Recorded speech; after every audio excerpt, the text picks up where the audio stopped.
टकराव हो जाए, हम दोनों भाई मतभेद में पड़ जाए, लेकिन वो हुआ नहीं। लेकिन अब मैं अपना एक सेवक भेज रहा हूं, ईमानदार।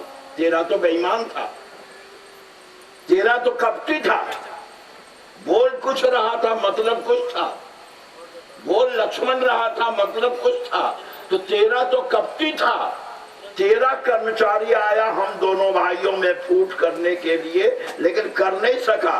लेकिन अब मैं अपना एक ईमानदार कर्मचारी भेज रहा हूं तेरे यहां। अब ध्यान से सुनो, रावण से कहते हैं कि अब मैं अपना एक ईमानदार और वचन की साथ वाला आदमी तेरे यहां भेज रहा हूं। तुम दोनों भाई जीवन भर साथ रहे हो, और सही माने में पूछिए तो रावण का सब कुछ विभीषण के बल पर चलता था। क्यों? विभीषण विश्व के सर्वश्रेष्ठ नीतिवान कहलाते थे। रावण दरबार में विभीषण को उपाधि थी। माल्यवंत ने कहा तात अनुज तब नीति विभूषण, और राम जी भी विभीषण से कहते हैं मैं जानो तुम्हारी सब रीति अति न्याय निपुण। न्याय माने नीति, नीति में तुम अत्यंत निपुण। तो रावण का जो राज्य चल रहा था वो विभीषण के कारण चल रहा था। भगवान कहते हैं तू तो मेरे दोनों भाइयों में फूट पैदा नहीं कर सका, लेकिन अब मारीच तूने भेजा, अब मैं हनुमान भेज रहा हूं। और अब 5 दिन भी दोनों भाई एक साथ रहकर दिखा दो तो जाने। और वही हुआ। पहुंचे। हनुमान जी को क्यों भेजा राम जी ने? सीता का पता लगाने। गलत। सीता का पता तो मालूम, अंतर्यामी नहीं, मानव दृष्टि में मालूम है। क्यों? गिद्धराज जटायु ने राम की गोद में प्राण छोड़ने से पहले ये राम से कहा प्रभु नाथ दशानन यह गति कीनी, तेखल जनक सुता हरि लीनी, और लय दक्षिण दिशि गए लंका ले गया। यानी जानकी का तो पूरा पता मालूम है राम को, कौन ले गया, कैसे ले गया, कहां ले गया, और प्रमाणित कर दिया सुग्रीव ने। जब राम सुग्रीव से मिले तो सुग्रीव ने कहा एक दिन मैं यहाँ बैठा था पर्वत पर, आकाश से स्त्री को रोते देखा, मैंने जो राम राम कहा ऊपर से उन्होंने वस्त्र और आभूषण गिरा दिया। तो गिद्ध और सुग्रीव दोनों ने राम को बता दिया कि सीता का हरण किसने किया? रावण ने। कहाँ ले गया? लंका ले गया। फिर पता लगाने क्या भेज रहे हैं? फिर सीता सुधी क्या स्वांग क्यों? गोस्वामी जी चौपाई देते हैं क्या कि यद्यपि प्रभु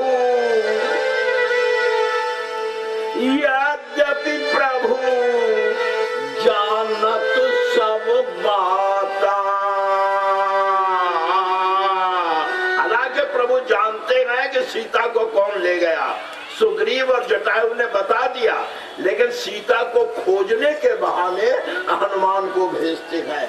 क्यों भेजते हैं? गोस्वामी जी साफ कहते हैं कि यद्यपि प्रभु जानत सब बाता, राजनीति राखत सुरत्राता।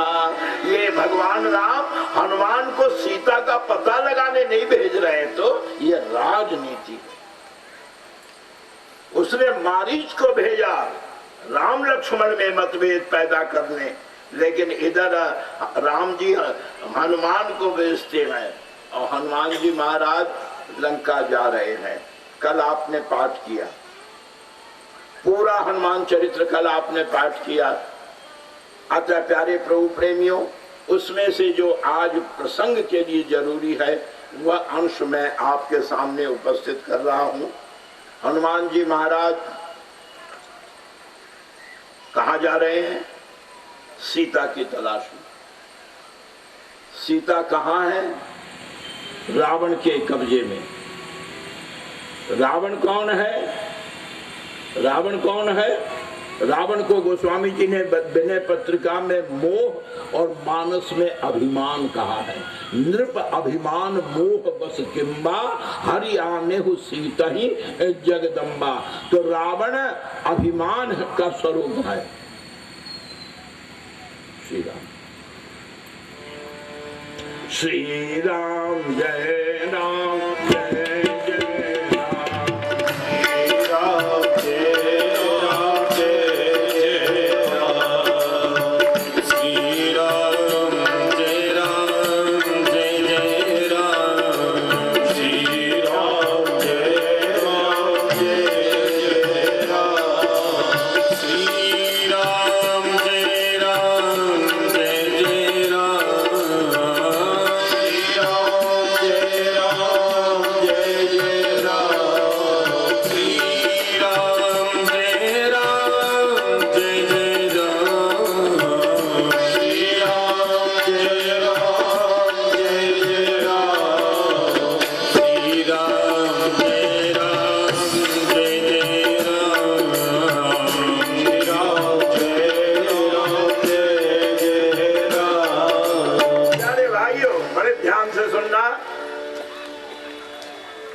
शांति रूपी सीता को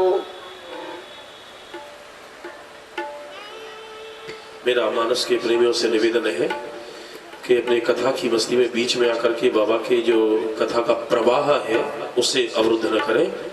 आपकी श्रद्धा हमारे लिए बहुत महत्वपूर्ण है, पर कथा के बाद में जिस समय आरती हो कृपया आपका जितना मन है डटकर चढ़ाइए, कोई दिक्कत नहीं। आप बीच में थोड़ी कृपा करें क्योंकि फिर मेरा ध्यान बढ़ जाता है। बेपढ़ा लिखा आदमी हूँ, आपके प्यार पे बोल रहा हूँ। कॉल लिखते ही कलम टूट गई, कॉल लिखना ही नहीं आया। केवल कॉल लिखते लिखते ही बूढ़ा हो गया हूँ। कर्तव्य का क्षेत्र ही इतना विशाल था कि कौ के आगे खौफ पढ़ नहीं सका हूँ। ये जो कुछ कहा जा रहा है ये तो हनुमान जी की कृपा, संतों का आशीर्वाद है, इसके सिवा और कुछ नहीं है। प्यारे प्रभु प्रेमियों, थोड़ा ध्यान देंगे। मैं आज आपको पूरा प्रसंग किस तरह समवेत होना, ये तो हनुमान जी की कृपा है। बड़े ध्यान के साथ सुनेंगे।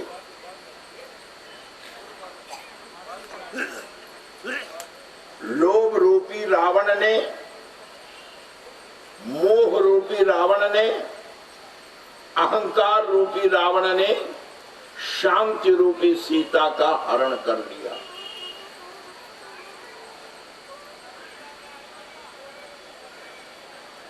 अब शांति की तलाश में साधक हनुमान भगवान राम से राम नाम की पूंजी लेकर, मुद्रिका राम नाम अंकित अति सुंदर, राम नाम की पूंजी लेकर सीता की तलाश में यानी शांति की तलाश में निकल पड़ते हैं। गोस्वामी जी ने इस सुंदर कांड की कथा में साधकों को किस तरह शांति मिल सकती है, साधक किस तरह अपने लक्ष्य को प्राप्त कर सकते हैं, यह सुंदर कांड में गोस्वामी जी ने बताया। श्री हनुमान जी राम जी की अंगूठी लेकर, राम जी ने परसा शीश सरोरु पानी, यह प्रसंग इतना लंबा है कि 2 दिन तो केवल अंगूठी देने में लग जाए, लेकिन आपको अभी केवल संकेत दे रहा हूं कि भगवान राम सबको विदा करने के बाद पीछे जब हनुमान ने प्रणाम किया तो परसा शीश सरोरु पानी कर मुद्रिका दीन जन जानी। और उस मुद्रिका की खूबी क्या है, ये जब हनुमान जी सीता को देंगे तब गोस्वामी जी बताएंगे कि तब देखी मुद्रिका मनोहर राम नाम अंकित अति सुंदर। तो मतलब क्या, भगवान ने हम सब लोगों को नाम की पूंजी लेकर संसार में शांति की तलाश के लिए भेजा है। पर बिना भवसागर पार गए शांति नहीं मिल सकती है। तो भवसागर पार करने में 3 बाधाएं आती हैं, सत्व की बाधा, राजसी बाधा और तामसी बाधा। आप सुंदरकांड में कल पाठ किया है कि समुद्र पार करने में हनुमान जी के सामने भी 3 बाधाएं आती हैं। पहले देवताओं की भेजी सुरसा, सत्व की बाधा, फिर समुद्र में रहने वाली राहु की माता छाया ग्रहणी जिसका नाम था, वह तामसी बाधा, गह छा, और लंका के द्वार पर लंकनी, ये राजसी बाधा।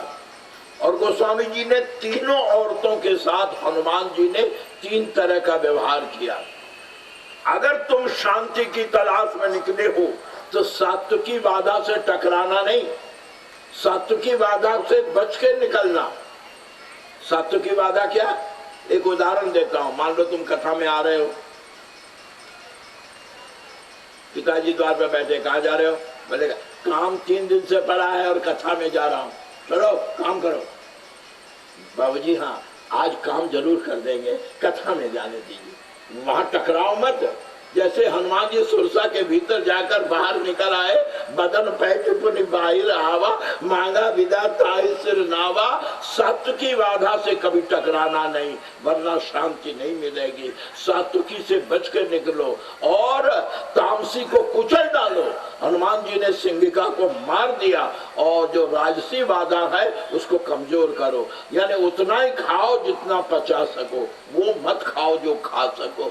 और ये राजसी बाधा तो कहते हैं राजसी को कमजोर करो, तामसी को कुचल दो और सात्विकी से बच के निकलो, लंका के पार जाओगे। लेकिन फिर भी शांति नहीं मिलेगी। अपनी बुद्धि से अगर तुम भक्ति की तलाश करोगे नहीं मिलेगी। हनुमान जी रात भर लंका में भटकते रहे, रावण के घर तक में जाकर के तलाशा, गयो दशानन मंदिर माही, लेकिन मंदिर में न दीख बैठे ही। क्यों? तुम अगर राम नाम की पूंजी लेकर के शांति की भक्ति की तलाश में निकले हो तो राम नाम की पूंजी के बाद भक्ति से मिलने के लिए एक आदमी की जरूरत और पड़ेगी। किसकी? गोस्वामी जी अरण्य कांड में कहते हैं, राम के मुख से कहलाते हैं कि मेरी भक्ति कब मिलती है? बोले भगति तात, भगति तात अनुपम सुख मूला। कब मिलेगी भक्ति? कैसे मिलेगी? 3 तरीके हैं। एक कष्ट साध्य और एक श्रम साध्य और एक सहज। कष्ट साध्य क्या है? भक्ति कैसे मिलेगी? गोस्वामी जी उत्तर कांड में कहते हैं अगर इतनी मेहनत करो तो भक्ति मिलेगी। बोले क्या? जैसे मणि पर्वत में हो तो जो खुदाई करेगा उसे ही तो मणि मिलेगी ना। तो ये भक्ति मणि किस पर्वत में है? बोले पावन पर्वत वेद पुराना। ये वेद पुराण पर्वत है और पर्वत में खान जहाँ है वहीं खुदाई करो, वरना पत्थर से मूड़ मारने से क्या फायदा। तो कहते हैं कि खान कहाँ है? बोले वेद पुराण में जहाँ जहाँ भागवत कथा है वही भक्ति की खान है। पावन पर्वत वेद पुराना, राम कथा रुचिरा कर खाना। और मर्मी सज्जन यहाँ खोदने से मिलेगी, मर्मी सज्जन। और कुदार फावड़ा क्या? सुमति कुदारी। और अगर अंधा खोदेगा तो भक्ति निकल भी जाए तो उसको क्या पता। तो ज्ञान विराग नयन उर्गारी, और भाव सहित खोदे जब प्राणी तो पाव भगति मणि सब सुख। कष्ट साथ पहले तो वेद और पुराण को देखा ही नहीं। हाथ उठाओ किसने 4 वेद देखा? पढ़ना तो दूर रहा। 18 पुराण के दर्शन किए नहीं, यदा कदा सुनी है। तो जब तुम पर्वत के पास ही नहीं पहुंचे और पर्वत के बाद खान के पास भी नहीं पहुंचे, खोदने का ढंग तुम्हारे पास, आंख नहीं, खोदने की कुल्हाड़ी तो फावड़ा नहीं, मर्मी सज्जन सुमति कुल्हाड़ी, और वो कुल्हाड़ी भी नहीं है तुम्हारे पास, तो कैसे भक्ति मणि प्राप्त होगी? तब दूसरा तरीका एक और है। क्या? कंपनी के किसी एजेंट से दोस्ती गांठ लो। कोई न कोई तरीका करके तुम्हारे नाम का परमिट निकाल ही देगा। वो कंपनी का एजेंट कौन? भगवान राम खुद अपने मुख से कहते हैं। क्या? अगर इतनी मेहनत नहीं कर सकती हो तो फिर एक काम करो, क्या मेरे भक्ति का जो एजेंट है ना उससे दोस्ती कर लो। बैकडोर से पहुंचा देगा तुमको। बोले कैसे, वो कौन है? और एक गुप्त मत सबई कहो कर जोरी, शंकर भजन बिना नर भगति न पावई मोरी। लेकिन अब शंकर कहाँ, कैलाश कहाँ जाएंगे? ये भी श्रम साध्य है। सहज क्या है? कष्ट साध्य वेद पुराण को खोदना श्रम साध्य है। क्या? शंकर जी की अनुकूलता प्राप्त करना। और सहज क्या है? गोस्वामी जी कहते हैं कि भगति तात अनुपम सुख मूला, मिलई जो संत हो ये अनुकूल, मिलई जो संत हो ये अनुकूल, मिलई जो संत हो ये अनुकूल। आप भक्ति प्राप्त कर सकते हैं अगर किसी संत से आप अनुकूल होकर मिले। संत किसी के अनुकूल प्रतिकूल नहीं होते हैं। उमाज राम चरण रति गत ममता मद क्रोध, निज प्रभु मैं देखा ही जगत के ईश्वर करे विरोध। संत अनुकूल प्रतिकूल नहीं होते, तुम होते हो। इसलिए गोस्वामी जी कहते हैं जो संत से अनुकूल होकर के मिले, जो संत होय अनुकूला, यानी सात्विक बुद्धि लेकर के जो संत से मिलता है भक्ति उसे सहज में प्राप्त होती है। तो हनुमान जी सारी रात लंका में घूमते रहे लेकिन सीता नहीं मिली। मिली कब? बोले भावन एक पुण्य दीख सुहावा। और विभीषण। और जरा देखिए, अब जरा 5 मिनट कथा पर ध्यान देना। रात भर हनुमान जी महाराज भटकते रहे लेकिन सीता तो क्या अशोक वाटिका का भी पता नहीं चला। है लंका में, लेकिन हनुमान जी जैसे बुद्धिमान भी अशोक वाटिका का पता नहीं लगा सके। सीता की तो बात क्या है। ब्रह्म मुहूर्त होने को आया, यानी अंधेरा कुछ छटा। अंधेरे में तो सब मकान एक दिख रहे थे, लेकिन जब अंधेरा कुछ छटा तो हनुमान जी ने देखा क्या, ठीक रावण के मकान महल के बगल रावण, विभीषण और कुंभकर्ण। कुंभकर्ण का मकान विभीषण के बाद था, रावण के और कुंभकर्ण के बीच में विभीषण का मकान था।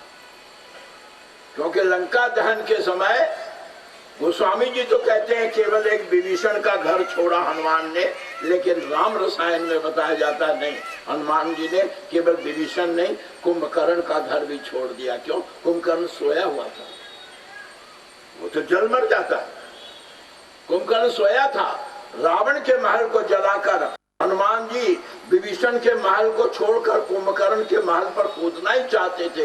हनुमान जी ने देखा क्या, कुंभकर्ण की पत्नी बाल खोले हुए आकाश की ओर देखकर हाथ जोड़ करके कहती, राम रसायन में रसिक बिहारी ने लिखा, कुंभकर्ण की पत्नी कहती है, दुहाई रामचंद्र केर मोर कंठ राखिए, दुहाई रामचंद्र केर मोर कंठ राखिए। मेरे पति का कोई अपराध नहीं, वो बेचारे तो सोए हैं, उन्हें तो कोई पता नहीं है। जब इतना उसने राम की दुहाई दी तो गोस्वामी जी वाल्मीकि में है कि कुंभकर्ण का मकान भी छोड़ा। लेकिन गोस्वामी जी तो कहते हैं जारा नगर निमिषे कमाही, एक केवल विभीषण का मकान छोड़ा। क्यों? राजनीति। ये विभीषण पे मेहरबानी नहीं थी, ये हनुमान की राजनीति थी। मारीच की राजनीति कपटपूर्ण थी, लेकिन हनुमान की राजनीति साफ सुथरी है। ध्यान देना, विभीषण का घर छोड़ दिया लंका जलाते समय। क्यों? जब विभीषण से मुलाकात हुई 10 मिनट जरा इसमें, क्योंकि ये मिलन वाल्मीकि में नहीं है। हनुमत विभीषण मिलन है, वाल्मीकि में नहीं है। वाल्मीकि में विभीषण शरणागति तो है, लेकिन शरणागति बिना किसी संबंध के संभव कैसे? वाल्मीकि ने छोड़ दिया, तुलसी ने उसे स्पष्ट किया है। वाल्मीकि ने हनुमान का विभीषण से मिलना नहीं बताया है, उन्होंने अपनी बुद्धि से सीता का पता लगाया। लेकिन तुलसीदास लिखते हैं कि नहीं नहीं, विभीषण से मिले और दोनों में सौदेबाजी हुई। क्या सौदेबाजी हुई? मानस में तुलसीदास जी महाराज कहते हैं, जब विभीषण से हनुमान जी मिले, हनुमान जी को देखकर विभीषण घबराए। क्यों? हनुमान जी ने ब्राह्मण का रूप धारण कर रखा था। विभीषण कहते हैं, ब्राह्मण लंका में मेरे मकान के पास, यानी आधी लंका आप भीतर घुस आए और किसी ने खाया नहीं। विभीषण कहते हैं, माथ न आए पूछी कुछ लाई।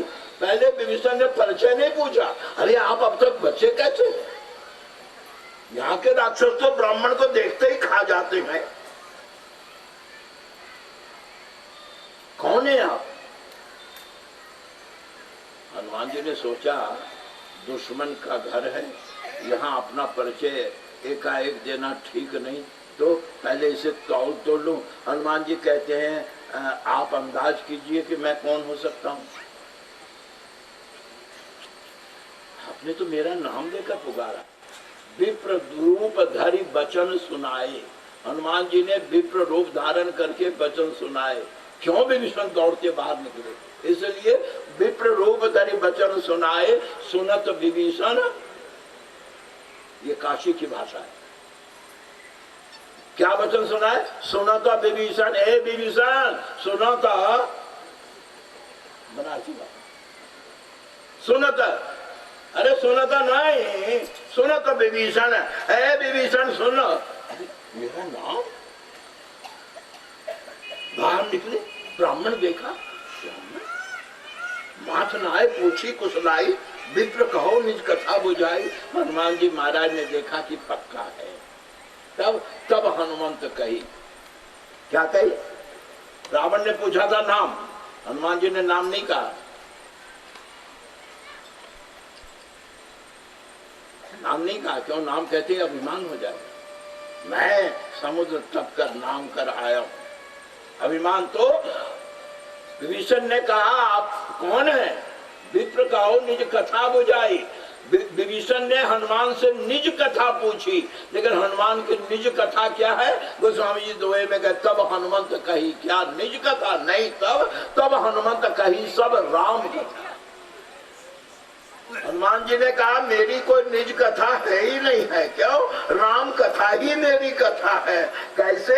विभीषण से हनुमान जी कहते हैं, आपने सुना है क्या? उत्तर भारत में सरयू के तट अवधपुरी और वहां के चक्रवर्ती राजा रघुकुल मणि रावु दशरथ नाम था। हाँ, उनके 4 पुत्र हुए, चारों रूप शील गुण धामा। बोले हाँ। जब विद्या पढ़कर योग्य हुए, महामुनि विश्वामित्र आए और वह राम को लेकर के श्याम गौर सुंदर 2 भाई विश्वामित्र महानिधि पाई, और राम ने उनके यज्ञ को पूरा करके पांव की धूली दे करके अहिल्या का उद्धार करके मिथिला जा करके विश्व विजय जस जान की पाई। आए ब्याही सहित सब भाई। कुछ दिनों तक अयोध्या में रहे, लेकिन 12 साल के बाद जब 13वां साल शुरू हुआ तो उसने 13 कर दिया। मंझली माँ के कहने से चक्रवर्ती महाराज के वचन के अनुसार महाराज राम छोटे भाई लखन को लेकर, अर्धांगिनी सीता को लेकर जंगल आए, और जंगल में आकर के ऋषि मुनि महात्माओं से मिलते हुए दंडक वन में आकर वो निवास कर रहे थे कि एक दिन रावण अपनी बहन के अपमान का बदला लेने के लिए आया और वह जानकी को उठा करके ले गया। और राम और लक्ष्मण जानकी की तलाश में भटकते हुए ऋषिमुख पर्वत तक आए, और वहां वानरों के निर्वासित राजा सुग्रीव से उनकी मित्रता हुई। और मैं सुग्रीव का मंत्री हूँ, और सीता का पता लगाने के लिए राजा सुग्रीव की आज्ञा से भगवान राम के काज को सिर पर लेकर के मैं सीता का पता लगाने के लिए लंका आया। रात भर लंका में घूमता रहा, लेकिन सीता का पता नहीं मिला। वह वानर हनुमान मैं ही हूँ। आप हनुमान है? ओह, मैं तो वो अभागा हूं जो बूंद बूंद को तड़प रहा हूं, और आप वो सौभाग्यशाली हैं जो अमृत सिंधु के पास रहते हैं, सदा प्रभु के पास आप रहते हैं। आज आपके दर्शन हो गए तो लगता है कि राम की कृपा भी है। तात कबहु मोहि जानि अनाथा, करियहि कृपा भानुकुल नाथा। क्या मुझ पर भी कभी कृपा होगी? देखो ध्यान दो, भक्ति कम है यहाँ, राजनीति ज्यादा है। हनुमान जी महाराज ने कहा देखो एक बात कहूं, क्या केवल मुंह से बोल रहे हो या वाकई राम की कृपा चाहते हो, राम की शरण चाहते हो? अरे जीवन भर राम राम करता रहा हूँ, एक झलक पाने के लिए। झलक हाँ, और अगर मैं परमानेंट उनकी शरण में डलवा दूं तो क्या कहते हैं आप? हाँ, वादा करता हूं, आधी रात को भी अगर तुम राम दरबार में पहुंचे तो भगवान राम भुजा फैलाकर तुम्हें हृदय से लगाएंगे। हाँ, यानी मुझे राम मिलेंगे। हाँ, लेकिन एक शर्त है। क्या? आधा तुम्हारे पास, आधा मेरे पास। मैं भी अधूरा, तुम भी अधूरी। विभीषण ने कहा क्या मतलब? बोले सीता कहाँ है ये पता आपको जरूर होगा, क्योंकि एक तो छोटे भाई, ऊपर से लंका के प्रधानमंत्री से तो कोई कॉन्फिडेंशियल फाइल होती नहीं है। इसलिए सीता कहाँ है, आप मुझे सीता से मिलवा दो तो मैं आपको राम से मिलवा दूंगा। पक्का पक्का। अब तक विभीषण ईमानदार था भाई के लिए। इतने अपमान के बाद भी लंका में रहकर रावण का भला चाहता था, लेकिन जब अपने भला का अवसर आया कि मुझे राम मिल सकती है, हाँ हाँ, लेकिन कैसे मिलेंगे? हनुमान जी ने कहा क्या तकलीफ है? बोले तकलीफ है कि तामस तन, कर्म नहीं, साधन नहीं, ज्ञान नहीं, प्रीति न पद सरोज मान माही, उपासना नहीं, न ज्ञान है, न कर्म है, न उपासना है, कैसे प्रभु प्राप्ति होगी? बोले होगी। कैसे होगी? बोले मैं वादा करता हूं तुमसे, अगर तुम मुझे सीता का पता बता दो तो राम से मिलवाने का पक्का वादा मैं करता हूं। विभीषण कहते हैं ये बात तो है, आप जीवन भर लंका का चक्कर लगाते रहते पर अशोक वाटिका आपको नहीं मिलती। सीता की तो बात क्या, रावण इतना मूर्ख नहीं है कि वो देवताओं के द्वारा सतर्क है कि कहीं कोई देवता छल करके सीता को ले न जाए, इसलिए रावण की चौकसी बड़ी भयंकर है। हनुमान जी ने कहा क्या? सीता तिलस्म में है। आप लोगों ने पुराने अगर दुर्गा प्रसाद खत्री आदि के उपन्यासों को पढ़ा होगा तो उसमें तिलस्म आता है कि तिलस्म को बिना जाने कोई भीतर जा नहीं सकता, बाहर निकल नहीं सकता। जाने का रास्ता अलग होता है, आने का रास्ता अलग होता है। बिना तरीका माने न तो कोई जा सकता है न आ सकता। तो ये अशोक वाटिका थी तो लंका में, लेकिन यहाँ जाने का पता केवल 4 आदमियों को मालूम था। ये तिलस्म है, इसके भीतर बिना जाने कोई नहीं जा सकता। कितना जाना, कितना मुड़ना, कहाँ दरवाजा ऐठना, कहाँ कल ऐठना, कहाँ भीतर जाना, कहाँ मुड़ जाना, ये सारे तरीके उसमें है, तब अशोक वाटिका में पहुंचेगा, वरना सारी जिंदगी लंका चक्कर लगाता रहे। गोस्वामी जी महाराज कहते हैं जब हनुमान जी ने यह भरोसा दिया कि आप जिस दिन हम राम के पास पहुंचेंगे उसी क्षण मैं आपको राम की शरण में स्थापित कर दूंगा, विभीषण जी महाराज राम की प्राप्ति होगी, इस लोभ में आकर के उन्होंने लंका का राज हनुमान को बता दिया।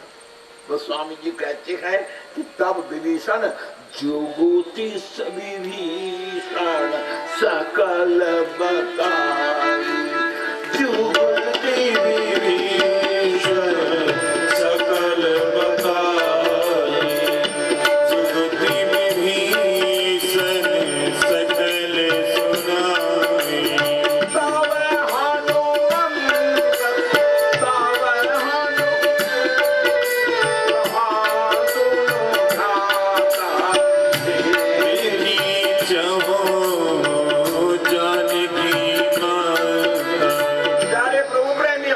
हनुमान जी कहते हैं विभीषण से मैं जानकी से मिलना चाहता हूँ।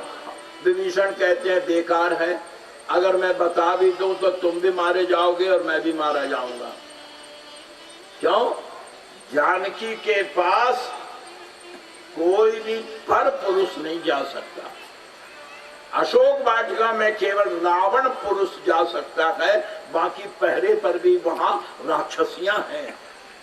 पुरुष उसके भीतर प्रवेश नहीं है, कोई धोखा न हो जाए। पुरुष केवल एक रावण भीतर जा सकता है और जाने का रास्ता केवल 4 को मालूम है, रावण, कुंभकर्ण, विभीषण और मेघनाथ। और किसी को भीतर जा, कुंभकर्ण सोया हुआ है, रावण बता नहीं सकता, मेघनाथ कभी बाप से गद्दारी कर नहीं सकता। बहुत ध्यान दीजिए, हनुमान जी चाहते तो किसी भी तरह बल बुद्धि से अशोक वाटिका का पता लगा लेते, लेकिन बीच में विभीषण को डालने का प्रयोजन ही यही है। अब आगे आप कथा सुनेंगे तो आश्चर्य करेंगे, हनुमान जी को विभीषण ने जाने का रास्ता बता दिया। जुगुत विभीषण सकल बताई, हनुमान जी जल्दी कर गए। क्यों? सोचा जब जाने का रास्ता मालूम हो गया तो लौटने में क्या तकलीफ होगी। बोलो यहाँ आने के लिए ना आप पता पूछोगे, कथा सुनकर घर जाओगे तो किसी से पूछोगे मेरा घर कहाँ है। तो हनुमान जी ने सोचा जाने का रास्ता जब मिल गया तो लौटने में क्या, लौट तो आऊंगा, पर यही गलती हो गई। तिलस में जाने का तरीका अलग है और आने का तरीका अलग है। हनुमान जी ने जाने का तरीका सुना, मन में सोचा कि कहीं इसकी नीयत बदल न जाए, अरे मैं गद्दारी कर रहा हूँ, कहीं हल्ला न कर दे, मुझे गिरफ्तार न करा दे। तब हनुमान जी कहते अच्छा फिर मिलेंगे, चले पवन सुत विदा कराई, यानी हनुमान जी ने आगे सुना ही नहीं, अच्छा मिलेंगे मिलेंगे फिर मिलेंगे, विदा कराई किया नहीं। सुत विभीषण ने विदा करा करके हनुमान जी महाराज गए, सीता से मिले, समाचार दिया, अंगूठी देकर, नाम देकर के भक्ति से अमरत्व का वरदान प्राप्त किया। हनुमान का काम तो हो गया, लेकिन हनुमान जी महाराज मन में सोचते हैं क्या कि जाते जाते राम काज तो कर जाना है ना। तब पकड़कर दरबार में आए, आग लगाई गई, पूरी लंका जलाई, और अभी आपने सुना कि जारा नगर निमिष एक माही, एक विभीषण कर गृह नाही। अब जब हनुमान जी रावण के दरबार में बांध कर लाए गए तो विभीषण को लगा क्या कहीं इन पर रावण हिंसा का कोई कदम न उठा दे। और वाकई रावण ने हनुमान जी की मृत्यु का आदेश जारी कर दिया, बेगिन हरो मूड़ कर प्राणा, और राक्षस दौड़े भी मारने। लेकिन उसी समय विभीषण आकर, सचिवन सहित विभीषण आए, और विभीषण ने आकर के रावण से कहा नहीं, ये दूत है, दूत को प्राण दंड नहीं देना चाहिए। इस तरह विभीषण ने हनुमान जी के प्राणों को तो बचाया, लेकिन रावण ने पूंछ में आग लगा दी। और पूंछ में आग लगा दी तो विभीषण के घर को छोड़कर सबको जलाकर लौट कर आए। जब विभीषण राम जी समुद्र के किनारे पहुंच गए, इधर लंका में पंचायत बुलाई रावण ने, बैठे उस सभा, खबरिया सिपाही, सिंधु पार सेना सब आई, तो पूछे से सचिव क्या है, उचित मत कहूं। ध्यान दीजिए, रावण के दरबार में उचित कहने वाले को लात लगती है। रावण अभी कह रहा है मंत्रियों से, पूछे से सचिव उचित मत माने राय, होता होगा राय, पर यहाँ रावण पहले कहता खबरदार मेरी यहाँ में यहाँ मिलाना है, पूछे से सचिव उचित मत कहो।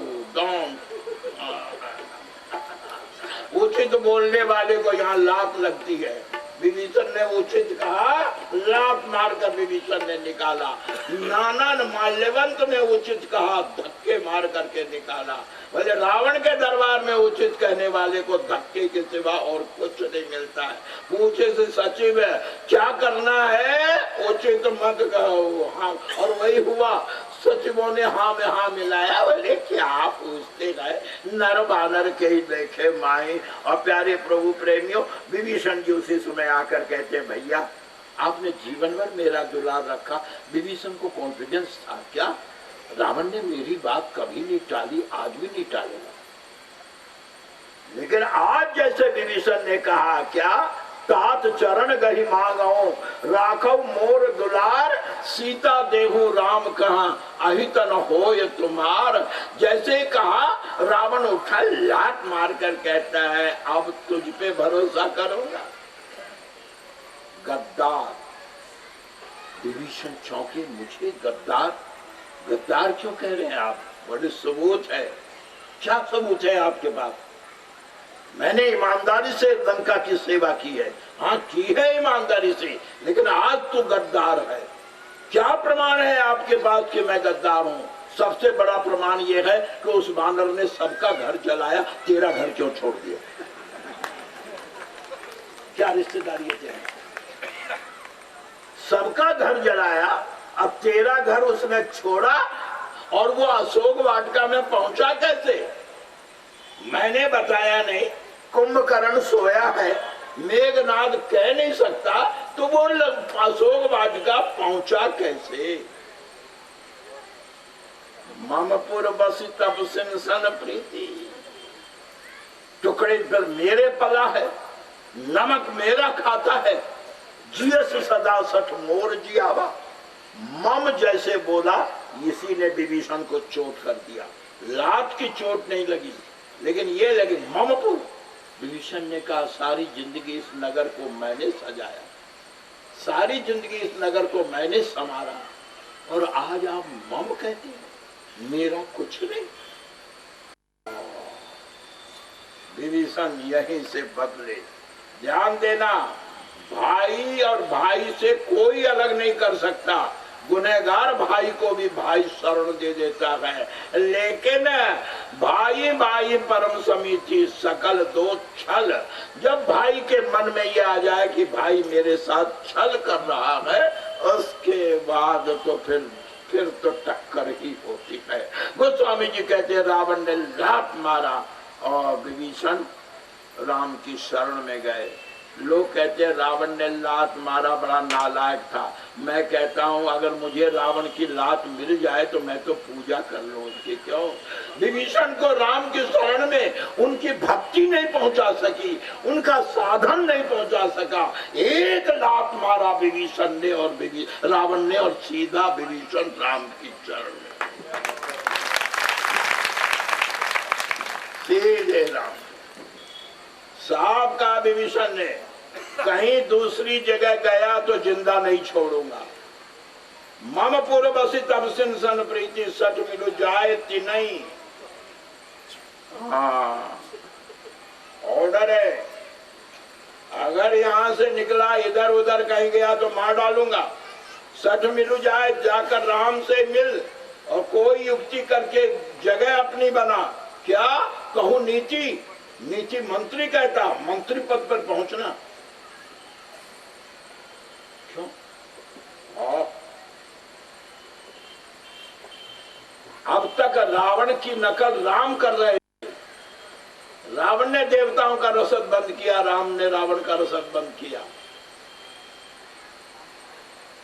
रावण ने मारीच भेजा, राम ने हनुमान भेजा।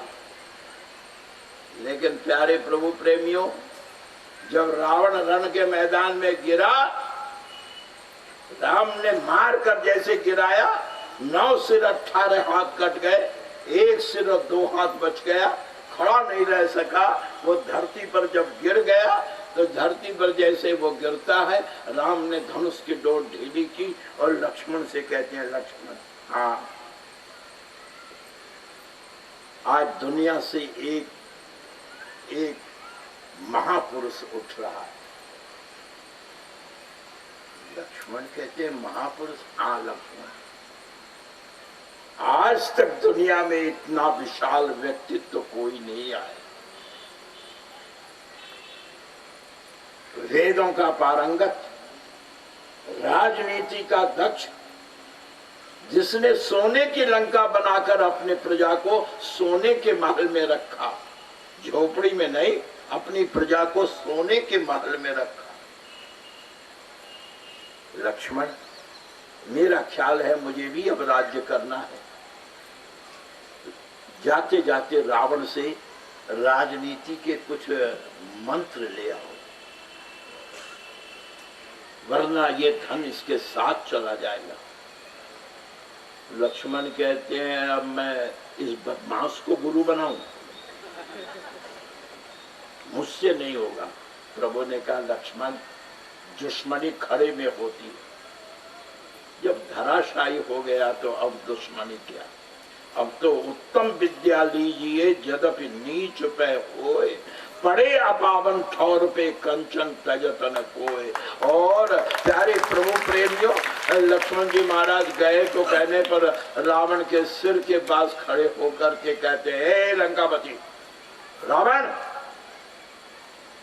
अधमुनी आंख, ऊर्ध्व श्वास लेता आंख। रावण ने धीरे से मरते मरते आंख खोला, लक्ष्मण को सिरहाने देखकर फिर बिजली चमकी, फिर वो उसी अकड़ में आ गया। क्या है? लक्ष्मण ने कहा है वह कुछ नहीं, भैया ने भेजा है कि तेरे पास राजनीति का बड़ा ज्ञान है तो थोड़ा सा दे जा। रावण कहता ज्ञान लेने आए हो? हाँ। और सिर पर चढ़कर? इतनी भी तमीज नहीं है कि ज्ञान लेते समय चरणों में रहना चाहिए। सामने आओ। लक्ष्मण कहते ओ रस्सी जल गई पर अभी ऐंठ कड़ वही कायम है। लेकिन लक्ष्मण से पहले भगवान राम रावण के पैरों के पास आकर खड़े हुए।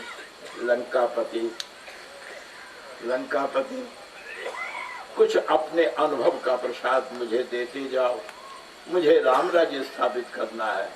रावण कहता है ज्यादा अभिमान मत करो, ये विजय का दंभ है तुम्हारा, लेकिन राम तुम जीते नहीं,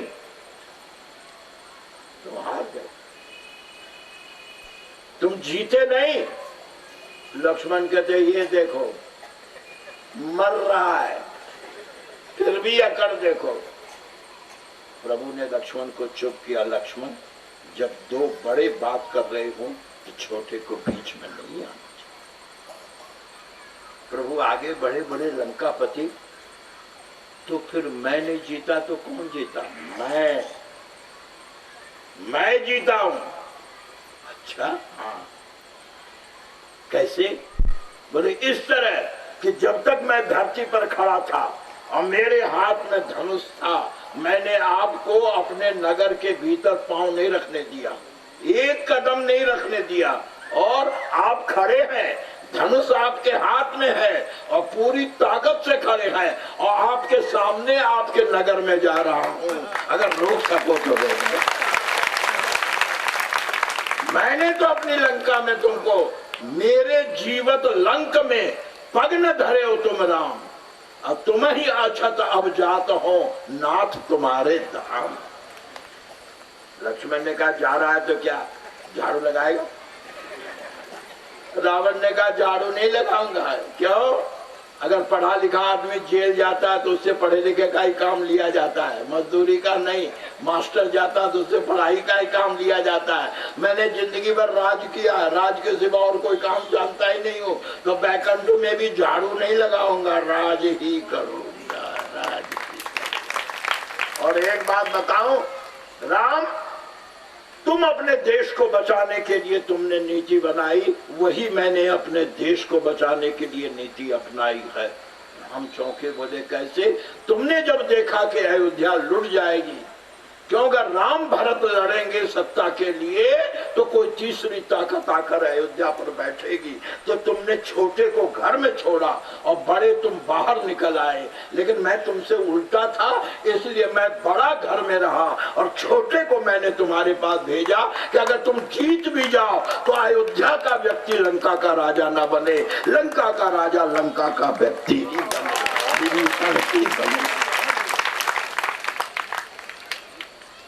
प्यारे प्रभु प्रेमियों, इस तरह दुनिया का वो एक महावीर केवल एक गलती के कारण अब तक रावण ने कुमारी कन्याओं का हरण किया था, जो अधिकार है। इसे निश्चर विवाह कहते हैं, आसुरी विवाह। भगवान कृष्ण ने भी रुक्मिणी का हरण किया था, ये गलत नहीं था, लेकिन विवाहिता को पहली बार लाया, वो किसी विवाहिता स्त्री को पहली बार लाया और बेचारा बेमौत मारा गया। इसलिए तुलसीदास जी महाराज कहते हैं, क्या अगर तुम भगवान से मिलना चाहते हो मेरी 3 बात मान लो, अगर इसके बाद भगवान न मिले, राम न मिले तो मेरी जमानत है। क्या 3 बात?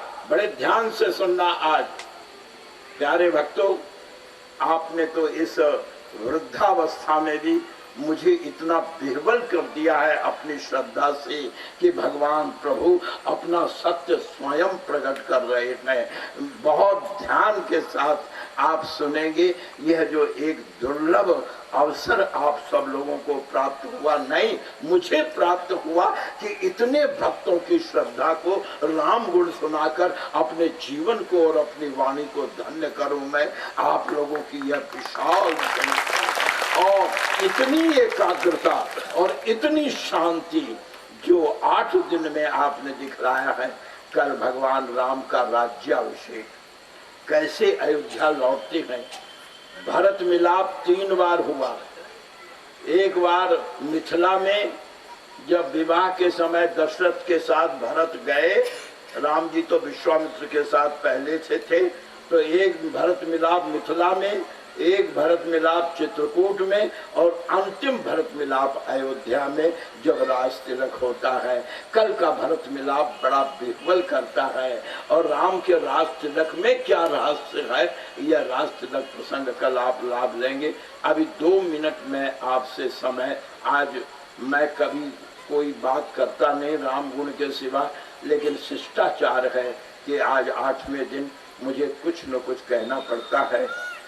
सबसे पहले तो पूर्ण प्रभु परात्पर ब्रह्म मर्यादा पुरुषोत्तम भगवान श्री राम को कोटि धन्यवाद है, जिनकी कृपा से गलत मौसम में भी, प्रतिकूल मौसम में भी हमारा यह कार्यक्रम बड़ी श्रद्धा से इस विशाल रूप में आज समापन के पूर्व संध्या में हम सब लोग बैठे हैं।